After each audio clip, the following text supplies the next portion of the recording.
जय श्री माता जी। विश्व के सभी सहयोगियों का सुबह के ध्यान सत्र में हार्दिक स्वागत है। आप सभी को शारदीय नवरात्रि महोत्सव की हार्दिक शुभकामनाएं। आज चतुर्थी के उपलक्ष्य में हम परम पूज्य श्री माता जी के श्री कुष्मांडा के स्वरूप में ध्यान करेंगे। सामूहिक बंधन।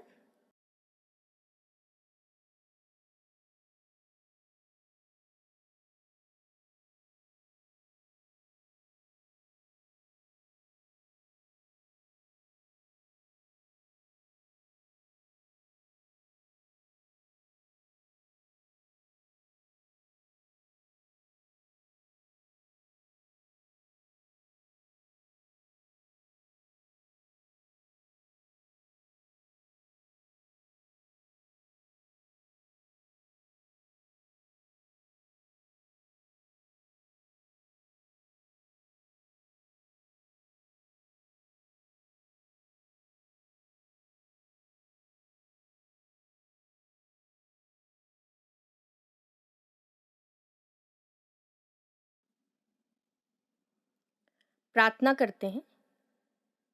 परम पूज्य श्री माता जी, आप हमारे हृदय में पधारिए। हमें आज के सामूहिक ध्यान में बैठने की अनुमति प्रदान कीजिए। दोनों हाथ गोदी में। 3 महामंत्र, उसके पश्चात श्री गणेश मंत्र।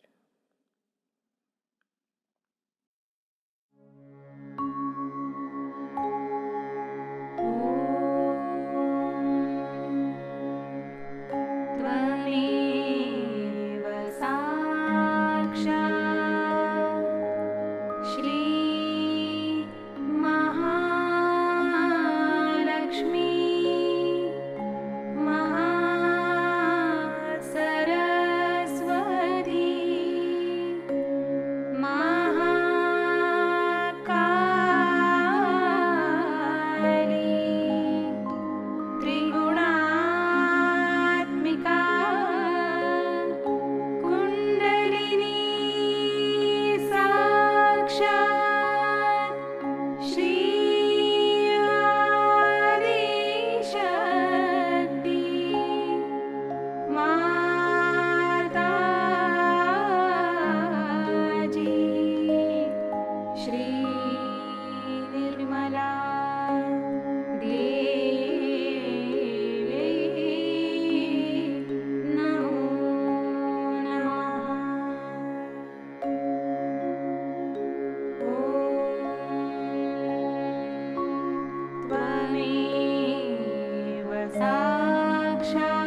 चित्त को दोनों हाथों की हथेलियों पर रखकर और सहस्त्रार पर रखते हुए प्रार्थना करते हैं, परम पूज्य श्री माता जी, कृपा कर हमें संतुलन दीजिए।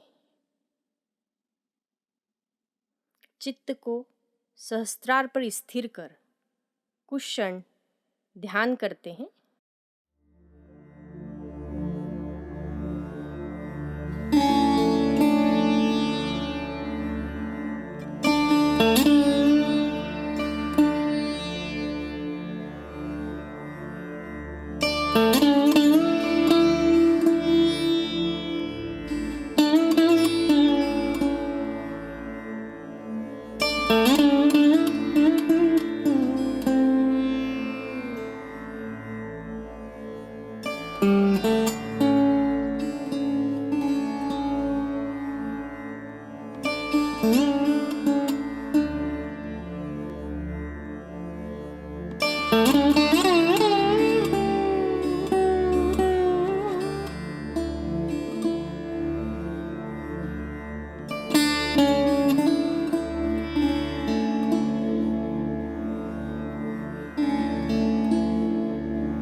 श्री माता जी की अमृतवाणी आत्मसात करते हैं।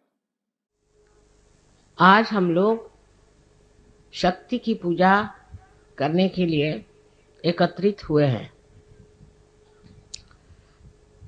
शक्ति का मतलब पूरी ही शक्तियां, और किसी एक विशेष शक्ति की बात नहीं।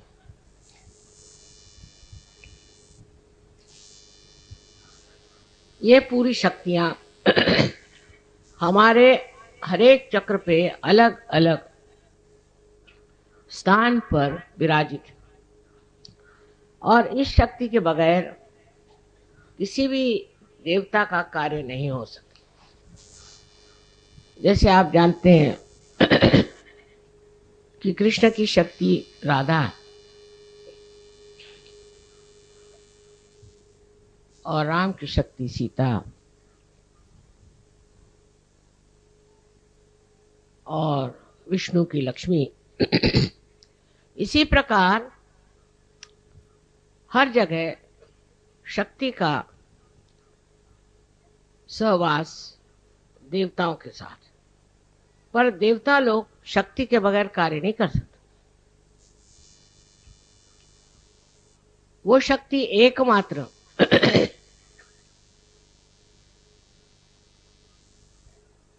आपके हृदय चक्र में बीचों बीच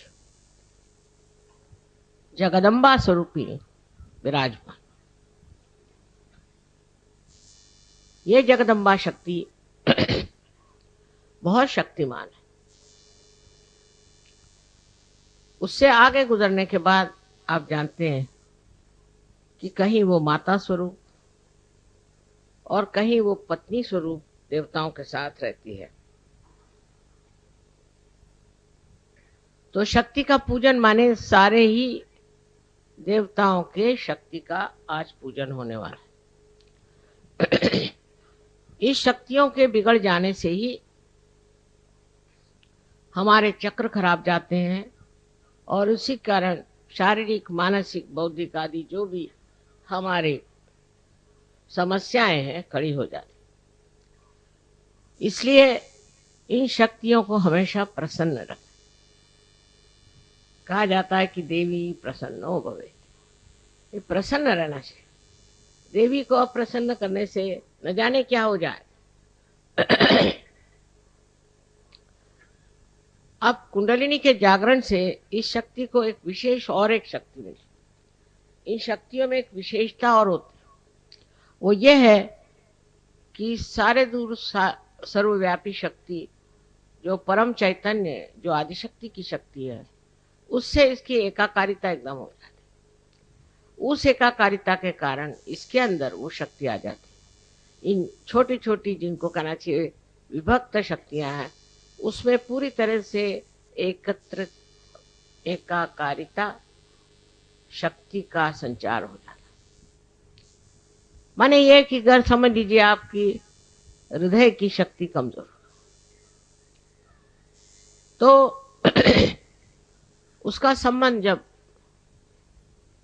इस परम चैतन्य से हो जाता है तो वो निर्बल शक्ति शक्तिशाली नहीं हो जाती है, और उसका संदेश सारे शक्तियों के पास पहुंच जाता है कि अब कोई फिक्र करने की बात नहीं, अब ये शक्ति जो है प्रबल हो।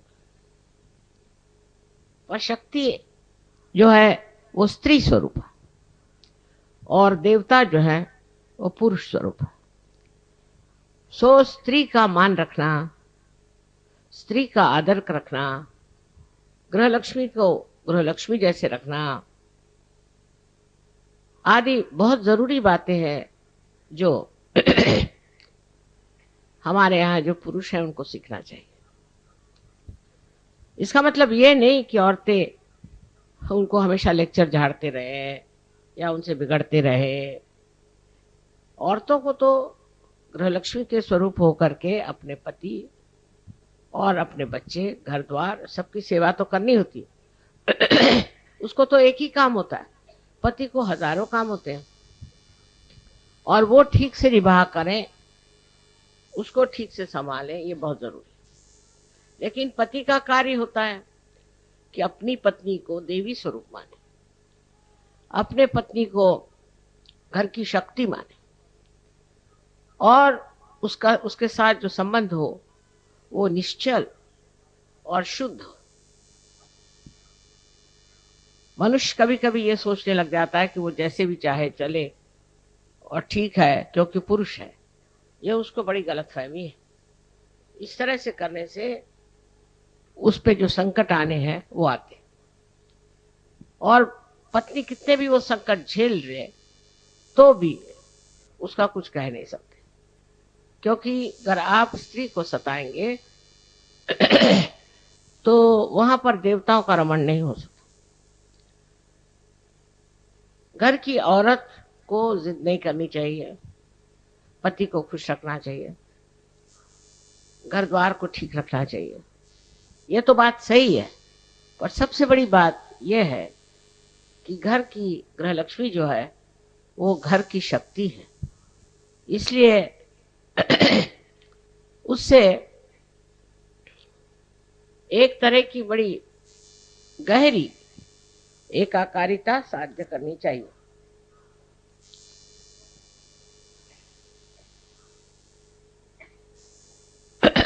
जब ये बेबनाव हो जाता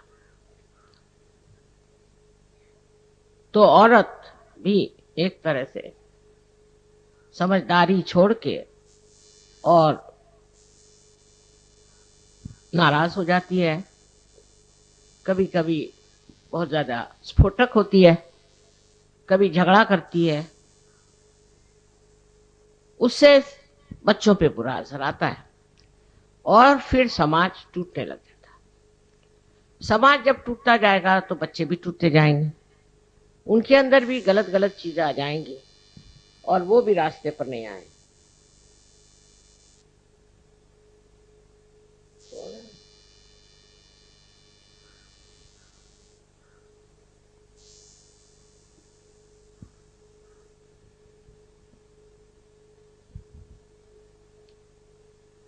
मध्येच उठून जाऊ नका.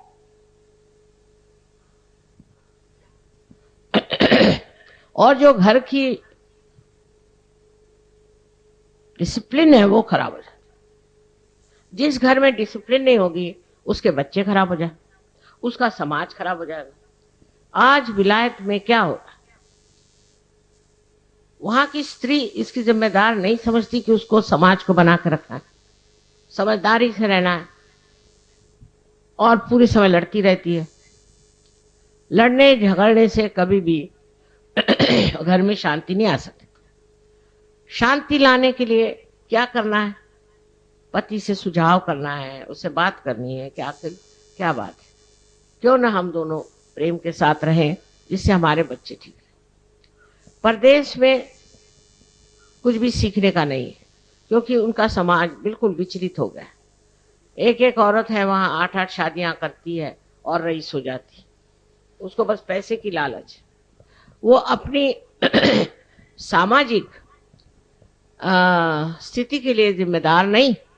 वो नहीं सोचती कि हमारा समाज मेरे सर पे बैठा हुआ. आज भी हिंदुस्तान का समाज जितना बिगड़ा नहीं, उसका कारण माताएं अच्छी, पर माताओं को भी जबरदस्ती नहीं करनी, समझाना चाहिए, उनसे दोस्ती करनी चाहिए और उनको अपने बराबर समझ करके और ठीक रास्ते पे रखना चाहिए.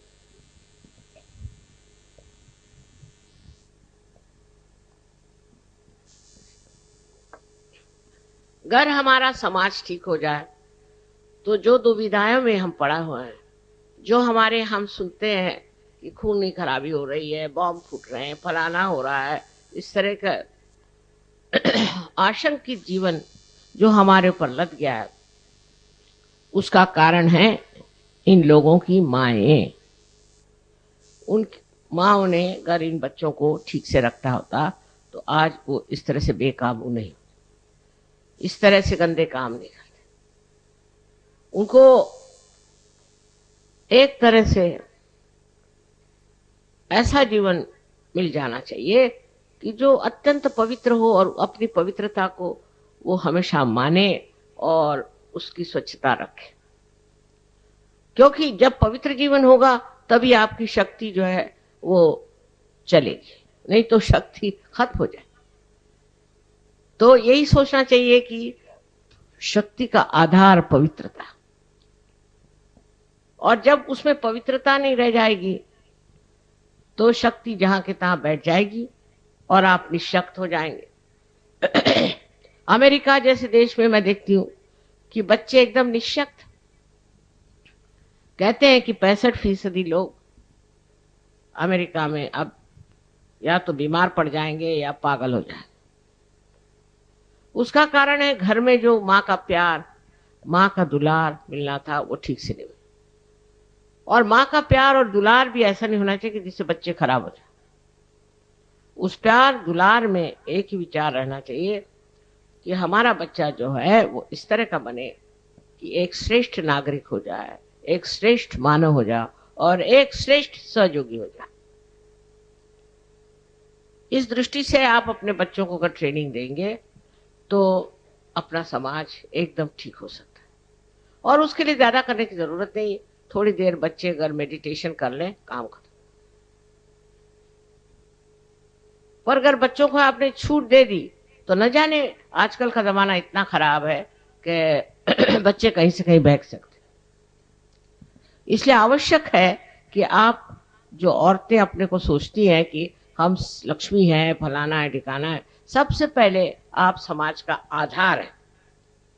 समाज की ओर पुरुष की दृष्टि नहीं होनी और होती भी नहीं, उधर औरतों की होनी चाहिए. इसलिए मैं हमेशा कहती हूँ कि सहयोग में औरतें कमजोर है, आदमी नहीं. इसका कारण मैं नहीं समझ पाती क्योंकि मैं एक औरत हूं. औरतों को ध्यान धारणा और सर्च के बारे में सब मालूमात होनी बहुत जरूरी, क्योंकि औरतों के ही कारण हम आज समाज को ठीक कर सकते. आदमियों का तो चल ही रहा है मामला, कहीं उनका राजकारण है तो कहीं अर्थव्यवस्था है, ये उससे आपको कोई मतलब. आप अपने बच्चों को ठीक करिए और उसके लिए आप भी रोज ध्यान करें, आप भी आदर करें, आप भी गहरे उतरे। गहराई लिए हुए कितनी औरतें हैं, और जब कभी मिलती भी हो तो अपना ही रोना लिए बैठे रहते हैं। इसलिए मैं आज कह रही हूं कि अगर आप शक्ति हैं तो आप शक्ति स्वरूपा होइए, और उससे जो समाज का भला करना हो करिए। उससे आपके देश का, अनेक देशों का कल्याण हो सकता, और देशों के सामने एक बड़ा भारी उज्जवल उदाहरण हो जाए। लोग देखकर सोचेंगे वाह क्या चाहिए। इस तरह का अपना देश अभी हुआ नहीं। अपने देश में अब भी इतनी खराबियां औरतों में आ गई हैं। एक तो फौरन विदेशी चीजों से बहुत जल्दी प्रभावित होना, सिनेमा उन्माद से बहुत ज्यादा प्रभावित होना, और अपने को कच्चा दिखाना, जैसे कि सिनेमा की नटियां हैं वैसे बनने की कोशिश करना। मैंने अभी सोचा था एक लड़की के बारे में कि उसकी शादी करा दें, तो खबर हुई कि उस शीशे के सामने 3-3 घंटे बैठी रहती है। तो वो फिर अपने बच्चों को कब देखेगी, अपने घर वालों को कब देखेगी? इतने शीशे के सामने बैठने लायक है क्या? उसकी क्या इतनी जरूरत है? और इतना भी करके क्या शक्ल निकल रही है वो भी देख लीजिए। हम तो 5 मिनट से ज्यादा शीशे के सामने नहीं बैठते, 5, वो भी काफी हो गया। और इसी प्रकार फिर बढ़ते बढ़ते लड़कियां जो है गलत रास्ते पे जाती है। दूसरी वो लड़कियां जो बिगड़ गई हैं, जो कॉन्वेंट की पढ़ी हुई हैं, जिनको अंग्रेजी तबीयत जिन्होंने सीखी हुई है, वो इनको नीचा दिखाती है। उनके नीचे दिखाने से ये लोग भी उसी तरह से चलने लगते हैं। आपको चाहिए कि ऐसे लड़कियों को खुद आप सोचे कि ये कहाँ है, ये तो बिल्कुल गुलामी में फंसी हुई है। आज ये कपड़ा आया तो वो पहन लिया, कल दूसरा कपड़ा आया तो वो पहन लिया, घर में ढेर की ढेर लगा के रख देंगे। इससे मनुष्य की शोभा नहीं बढ़ती, और विशेषकर स्त्री की शोभा इस रोज के कपड़े बदलने से और फैशन करने से नहीं बढ़ती। अपनी शक्ति की जो भक्ति है वो करना चाहिए, उसको समझना चाहिए। उससे जो आपके अंदर एक अप्रतिम विशेष आशीर्वाद मिलेगा, उससे आप सारे ही प्रश्न किसी भी तकलीफ के बगैर ठीक कर सकते, क्योंकि अब आपकी एकाकारिता इस सर्वव्यापी शक्ति से हो गई। तो लड़ने झगड़ने से कुछ नहीं होता। शांति से ध्यान करके, समझदारी रख के अपने बच्चों को सीधे रास्ते पे लाना चाहिए। अब पति जो है वो बहुत ज्यादा, समझ लीजिए, राइट साइडेड है, बहुत सोच रहा है ये करूंगा वो करूंगा वो करूंगा, लेकिन औरत को उस तरह नहीं होना चाहिए। उसको एक किस तरह से मैं समा जाना चाहिए, अपने घर खानदान में उसको समा जाना चाहिए। समुंदर है, उसको एक तरफ से दबाओ तो दूसरी जगह समा जाता। इसी प्रकार स्त्री का हृदय होना चाहिए कि उसको एक तरफ से तकलीफ हुई, दूसरी जगह समा जाए। समाना माने क्या? समाना माने एकाकारिता। एकाकारिता लानी चाहिए। जब वो ये नहीं ला सकती तो वो शक्ति नहीं है। अगर वो झगड़ा करती है और सबसे वाद विवाद ही करती है तो वो शक्ति नहीं है। शक्ति का मतलब ही यह है कि आप सब चीज में समा सके, सबसे ऊंचे कुछ भी हो उससे आप ऊपर हो जाए, तभी आप शक्ति हैं। और अगर आप उससे दब गए तो आप शक्ति नहीं, अपनी शक्ति। स्त्री के बारे में हमारे देश में अनेक बातें कही गई हैं, और हम अपने भारत माता को भी, उसको भी हम एक माँ के रूप में देखते। हमारे यहाँ माँ बहुत बड़ी चीज मानी जाती है, क्योंकि वो लड़के को गलत रास्ते से बचाती है, उसको सही तरीके से बड़ा करती है, उसको वो ऐसे बहुमूल्य गुण देती है जो उसको जिंदगी भर के लिए पूरे पड़े। ऐसी हालत में आप लोगों को ये सोचना चाहिए, क्या हम अपने घर में शांति, सुख और आनंद देते हैं? घर पे पति आया और आप लड़ाई झगड़ा शुरू कर देते, या नहीं तो बस रहने दो रहने दो रहने दो, इस तरह से एक अछूतापन। अगर आप घर में आनंद और प्रेम की सृष्टि करें तो आपके बच्चे ठीक से पनप जाए। उसी प्रकार पुरुषों के लिए बहुत जरूरी है कि हर समय अपनी बीवी से मजाक करना कोई बड़ी अच्छी बात नहीं। नॉर्थ इंडिया में बहुत ज्यादा है, बीवी का बड़ा मजाक करते रहे सुबह शाम। उसमें कोई बड़ी भारी बुद्धि चातुर्य नहीं है, बेकार की बात है। अपने बीवी के गुण देखिए, जरूर नहीं उसको बखानिए, पर उसको समझिए और उन गुणों से परिचित हो करके और उसका मान पान सब रखना चाहिए। आज मैं इसलिए बात कह रही हूँ कि बहुत सी औरतें सहयोग में आई हैं, लेकिन अब भी उनमें कर्मकांड बहुत, फलाना है शुक्रवार, खासकर महाराष्ट्र में तो बहुत ज्यादा।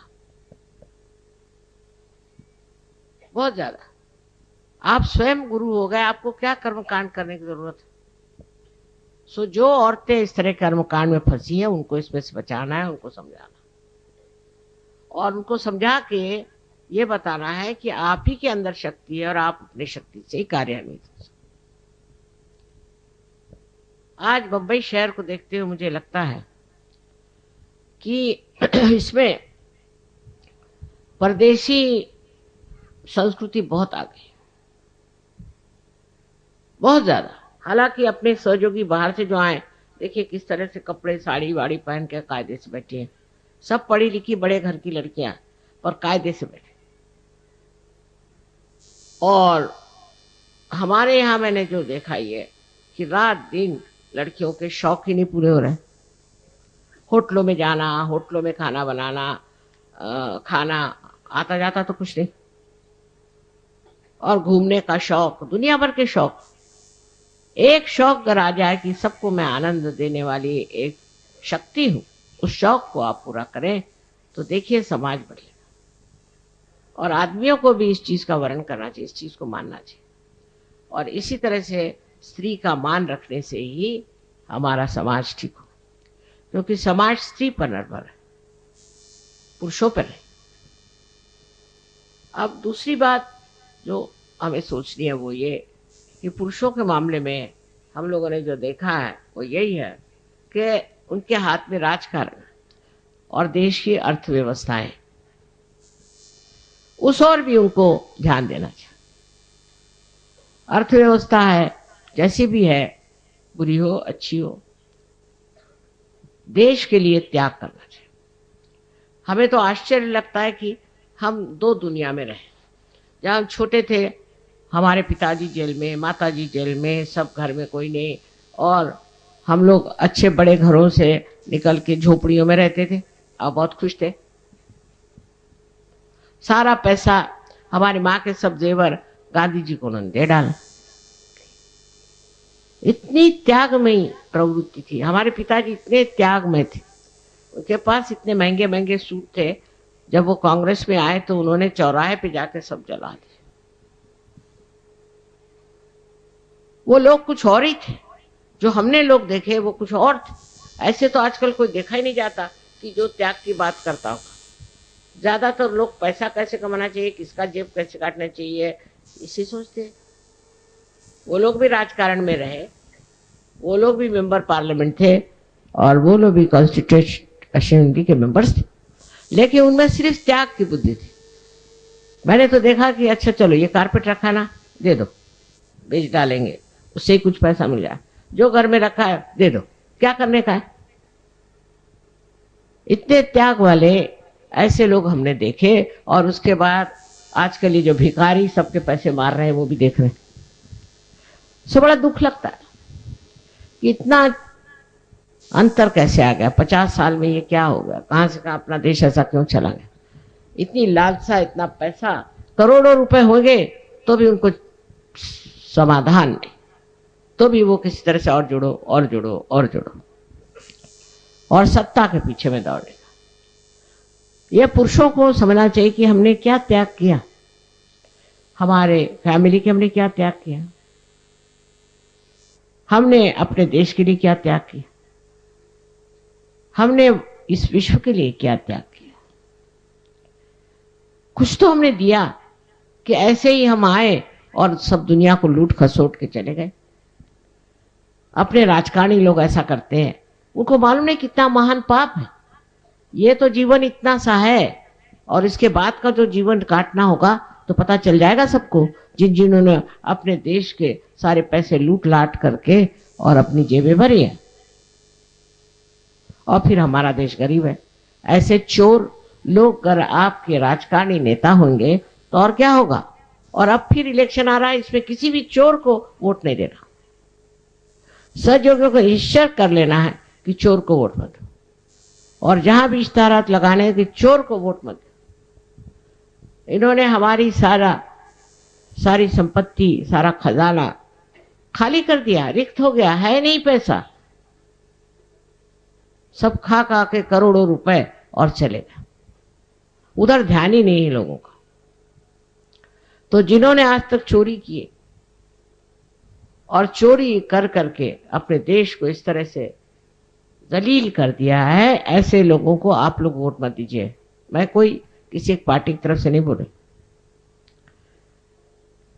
पर मैं हृदय से कहती हूं कि अब आप लोगों को उन्हीं लोगों को मदद करनी चाहिए जो ईमानदार है, क्योंकि आपकी मां बहुत ईमानदार। आप अगर बेईमान होते तो आपको सहयोग नहीं मिल सकता था।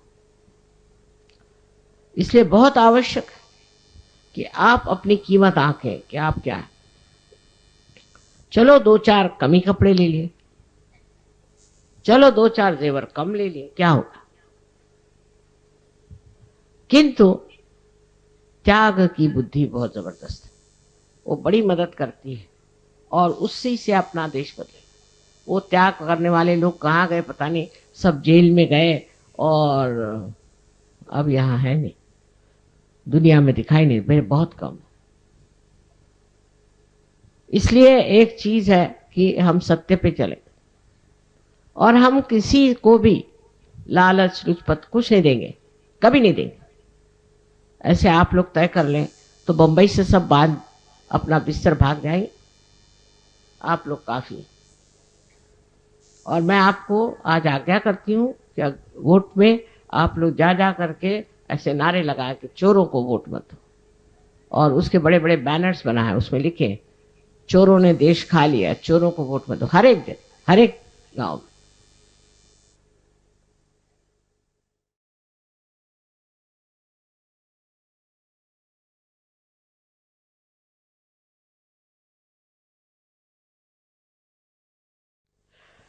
I was telling them about the Shakti is the woman.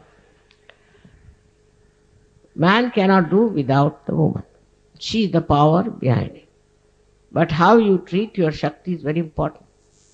How you look after your wife is very important. I was telling them in the West, marriages are broken, families are broken, the children are on the on the road, and there is no discipline at all. No discipline of any kind. You can't say what sort of children they'll be tomorrow. They could be devils, they could be anything, because parents have no interest in their children and parents have no interest in themselves. So first of all, the family has to be all right. You must know that you have married. So many people got married now in Sahaja Yoga. So I have to tell them, at the very outset you must decide that you will see the good points of your partner. And you must promise and take a challenge that we are going to make a very happy married life. Very easy to find faults with others because your eyes are outward. If you could somehow turn them inside, you will be surprised that you have many more defects than they have. And it's the responsibility of the women to look after the society. If something has gone wrong with your society, it is because of the women who don't understand what is their job, what is their duty, and their attention has gone so low that they try to compare themselves with the cheap women, with the cheap actresses, and also women without any ideals in their life. You being Sahajogis, you have to understand that you are not like these horrible women. You are a special guy. And you must not take to all the stupid things that these women are doing for money. It amounts to prostitution, I think, the way things people are doing for money. So be satisfied. And if you are satisfied, you will really enjoy yourself. You will enjoy your family life. The woman who is not satisfied always finds faults with others, always is demanding something, can never make a good wife, and can never make a good society. And this society which she will make will destroy the next society. Of course, the men must respect women and respect the great qualities in them. Their satisfaction, their patience, their understanding, everything must be respected. And they should not make fun of their wives all the time. I have seen if that is done, then women stoop down to the same level. That's no friendship. In friendship, you must have respect. It's all right, you can do this with your friends, but not with your wife. And this is what I can't understand, that how men use their intelligence in such a stupid manner. Because she is the mother of your children. If you make fun of her, children will also make fun of her. Of course, she has to respect you because she receives her authority from you, but also you must maintain her authority. You must keep her in proper shape. For small things, husbands give up their wives and misbehave. It's most shocking that some of the senior people in surgery have done all kinds of nonsense about their married life. I'm amazed at how could they do it. And this really shocks me. I was told that this year, on coming year, will be Sahajogis who will go astray. They'll do dirty things, bad things, and I should say things which are not pure. And they will destroy Sahaja. If they are predicted like that, you can imagine at this age of mine I'll have to fight it. But you all can fight it by understanding that this is not your life. This is not a surge life, and you have to live in a surge manner. Must bring a good name to Surge Yoga. Not artificially, but really. People should say that if they have met any saints, they are in Surge. The other day also I have said that miserliness is not the quality of a surgeon. Because he knows he'll get whatever he wants. Should go on distributing as much as he can. All this is going to work out in the favor. More than men, women are miserly. They look after their children, but not others' children, not other people. So if the women become more socialistic, it would be a better idea. And it will help them a lot to do justice to their own Shakti, because she wants, your Shakti within wants you to be generous, to be kind, to be loving. If you are not loving, then it's not going to work.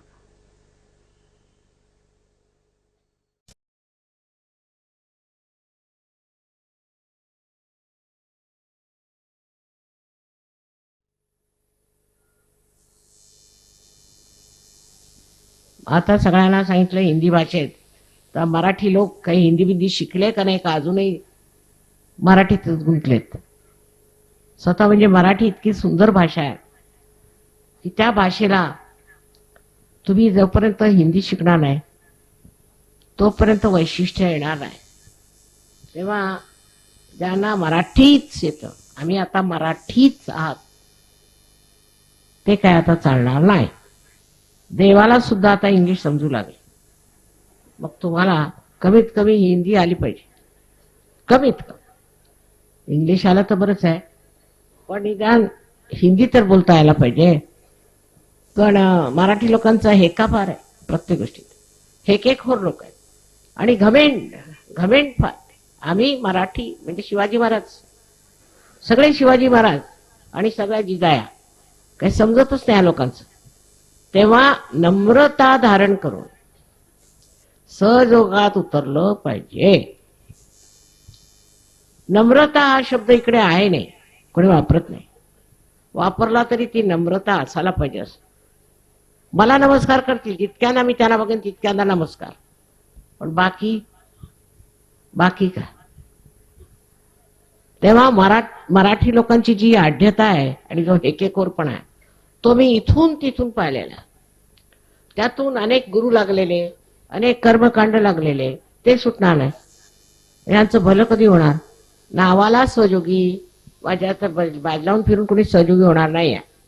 हृदयापासून सहयोगी व्हायला पाहिजे आणि त्यात पहिल्यांदा नम्रता, गोडवा, आणखी दुसऱ्यांच्या प्रती अत्यंत कळकळ असायला पाहिजे.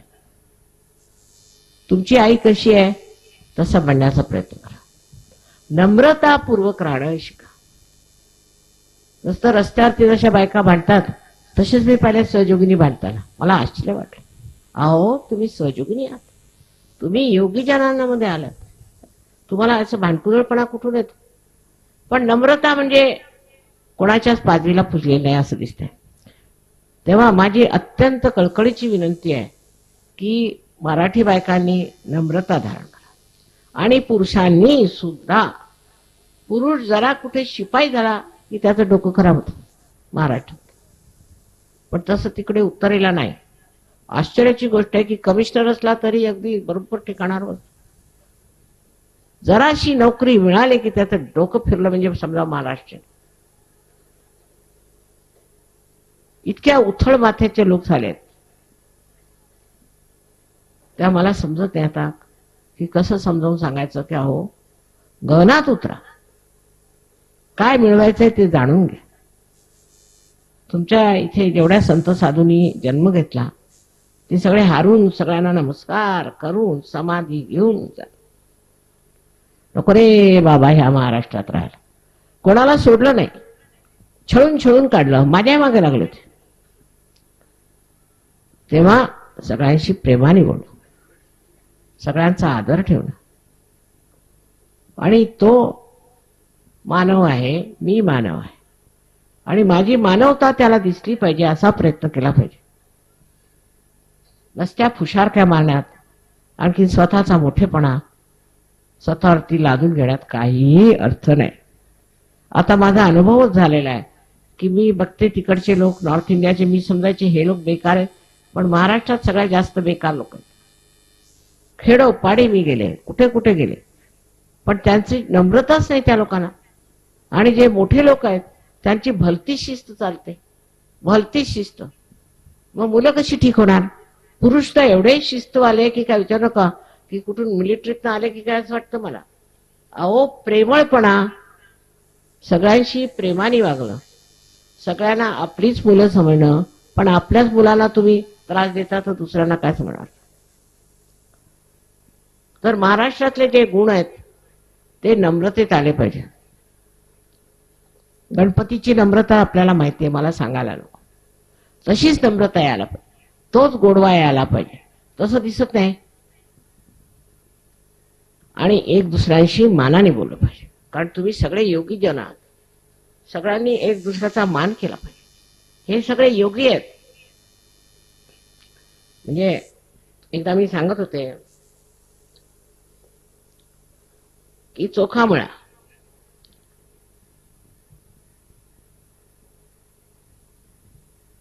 आणि ही मंडळी निघाली. त्यांचं म्हणणं हा महार आहे जातीचा. तर तुकारामांनी अभंग लिहिलेत की मी महार झालो हेच बरं झालं. अशी अनेक उदाहरणं या साधू संतांची आहेत. पण ते आले, त्यांना तुम्ही झोडपून काढलं आणि ते निघून गेले. काही डोक्यात गेलेलं नाही लोकांच्या, काही समज आलेला नाही, कोणत्याही तऱ्हेचं प्रेम असं तुमच्या आदर्शात नाहीच. मी काँग्रेसचे ते युवा शक्तीचे आले, त्यांना विचारलं का हो तुमचं धोरण काय? धोरण काहीच नाही. मग धोरणाशिवाय निघाले का? नाही, आमचे जे मोठे सांगतात तेच आम्ही करतो. म्हटलं तुमचे मोठे सगळे पैसे खातात, तुम्ही तेच करता? हो म्हणे, आम्ही तेच करतो. आधी भोळेपणाने. तर महामूर्खांचं इथं काम नाहीये, मूढांचं काम नाहीये. परत परत त्याला पाहिजे जातीच. आता कसंही करून महाराष्ट्राची स्थिती नीट करावी आणि इथल्या तरुण मुलांचा आदर ठेवावा, त्यांचा मान ठेवला पाहिजे. मला मुळीच आवडलं नाही तुम्हाला रानावनात पाठवलं आणि तुम्हाला पूजेलाही बसू दिलं नाही. मी स्पष्ट सांगितलं असं करून चालणार नाही.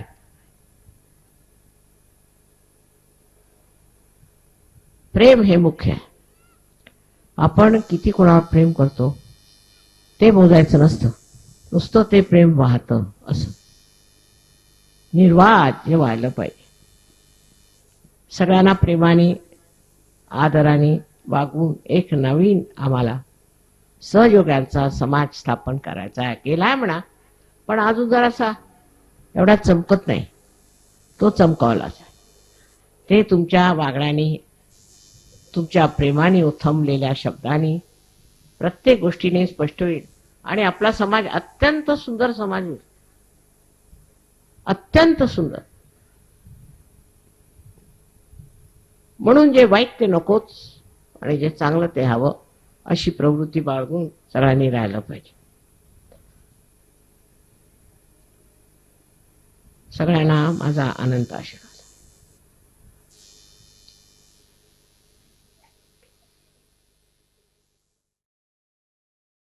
कुछ क्षण निशब्द ध्यान में बैठते हैं.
दोनों हाथ जोड़ के प्रार्थना करते हैं.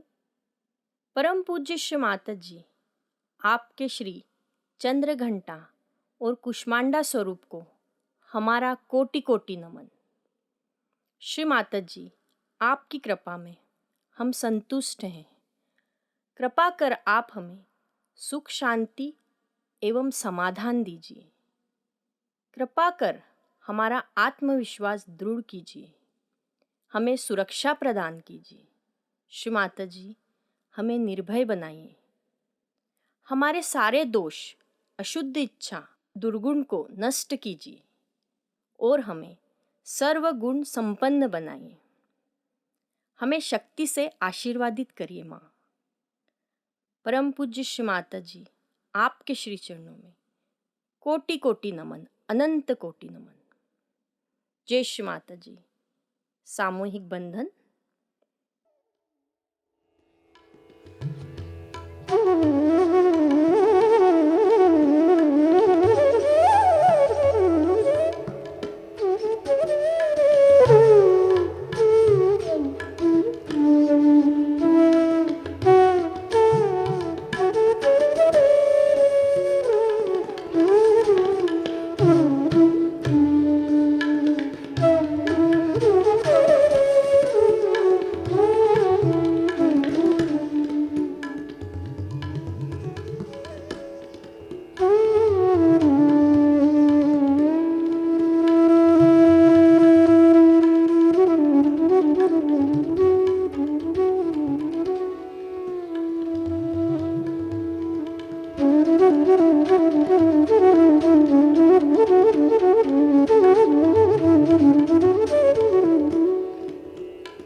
आज का ध्यान सत्र यहीं संपन्न होता है। आज घर में हम सब श्री देवी कवच का पठन करें। धन्यवाद। जय श्री माता जी।